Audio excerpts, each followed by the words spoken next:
এগুলো পাওয়া যাচ্ছিল না, কত কষ্ট করে পাইকারি। দেখো এক বালতি চুড়ি, এটাও চুড়ি। পড়িস না রে বাবা। দেখো এগুলো কি বের করতেছি আমি, ওরে আল্লাহ,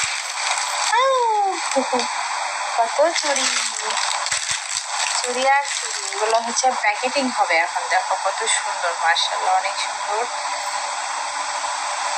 আগে এটা দিয়ে শুরু করি, ব্ল্যাক কালার, কি সুন্দর তাই না? মাশাআল্লাহ, এটা কিন্তু অনেক সুন্দর। দেখো গাইস, তোমাদের ভালো লাগলে স্ক্রিনশট দাও।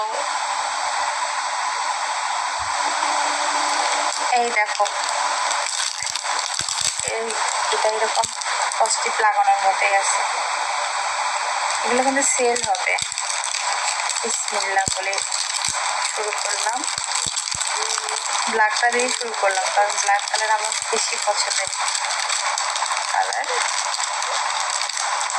এগুলো যদি প্যাক না করি নষ্ট হয়ে যাবে, ময়লা পড়ে যাচ্ছে। অনেকদিন হলো রেডি করে রাখছি। দেখো এই যে একটা প্যাক হয়ে গেল, প্যাকেজিং হয়ে গেল। দেখো এখানে থাক, পরে আবার বের করতেছি আরেকটা। এই যে দেখো আরো একটি, এটা কি সুন্দর দেখছো? এই পাতাগুলো মনে হচ্ছে প্রজাপতির মতো ঝুমঝুম ঝুমঝুম করছে, কি সুন্দর না? এটাও করবো।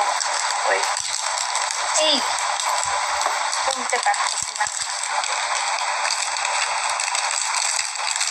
মাশাআল্লাহ, এগুলো যে পরবে তারে কত সুন্দর লাগবে। এটা আবার এমন কেন? ও আচ্ছা,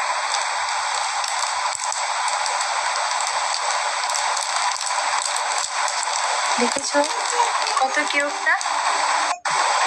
দেখো এটা দেখছো কত সুন্দর। এখানে 3 পিস। এখানে কিন্তু আমি চাইলে যে এটাও সেম ছিল, ওটা দুটো ডিজাইনের করতে পারতাম, মানে ভালো লাগতো। তো আমি সেটা না করে এরকম করছি, ওইটা আলাদা একটা ডিজাইন করবো। এই 3 পিস রাখছি, সুন্দর লাগতেছে না এরকম? এটা কিন্তু সুন্দর লাগতেছে, এটাও প্যাকেট করবো।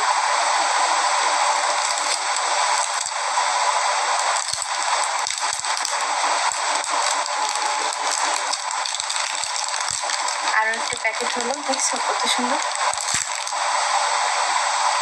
এখন এইটা প্যাকিং করবো, কত কিউট। এটাও প্রজাপতির মতো, আনকমন কিছু জিনিস, তাই না? অনেক সুন্দর, ঝুরঝুর করে বাঁচতেছে, দেখছো? এই যে আরো একটু কমপ্লিট করলাম। এরপরে দেখো এই যে এইটা অলরেডি ময়লা হয়ে গেছে, দেখছো? আর মানে আঠা গ্লুটা কেমন জানি লাগলে। দেখো কত কিউট, কত সুন্দর, মাশাআল্লাহ। এখন এটা করবো। দেখো এই চুড়িটা কত সুন্দর, মাশাআল্লাহ, কি বলবো। এটাকে কি পার্পেল কালার বলে, পার্পেলের মধ্যে হোয়াইট আর গোল্ডেন কালার দিয়ে আমি কাজ করছি, কি সুন্দর নিখুঁত করে। আর যে সিলভার কালার, অ্যাশ কালার, এটা সিলভার লাগতেছে। অ্যাশ কালারটাও কিন্তু মাশাআল্লাহ অনেক সুন্দর, মানে অনেক সুন্দর। আমি ভাবতেছি অ্যাশ কালার দিয়ে এরকম বড় চুড়ি, মোটা চুড়িটা একটা কাজ করব। আর পিঙ্ক কালার হচ্ছে এই যে পাথরগুলো পিঙ্ক কালার দিব, তাহলে অনেক কিউট লাগবে। আমার মাথায় এখন এটা আসতেছে, ওইটাই করব। তো দেখো এটা এখন প্র্যাকটিস করবো। সবগুলো এখন তোমাদেরকে আমি দেখাবো না, জাস্ট ওটা একটা ভিডিও করলাম। পরে নেক্সট কোনো একটা ভিডিওতে তোমাদেরকে, একটা আপু আমাকে বলছে, আপু চুড়ির একটু টিউটোরিয়াল দাও, কীভাবে চুড়ি বানাও এটা একটু দেখাও। আমি ওইটাও তোমাদেরকে দেখাবো, বুঝতে পারছো? আমি সময় করে সবগুলো তো চুড়ি বানিয়ে ফেলছি অলরেডি, ছিঁড়ে গেলাম আর কি। আমি সময় করে একটা টিউটোরিয়াল ভিডিও বানাবো, বুঝছো? যে কীভাবে এই চুড়িগুলো সুতো পেঁচাতে হয়, কাপড় পেঁচাতে হয়।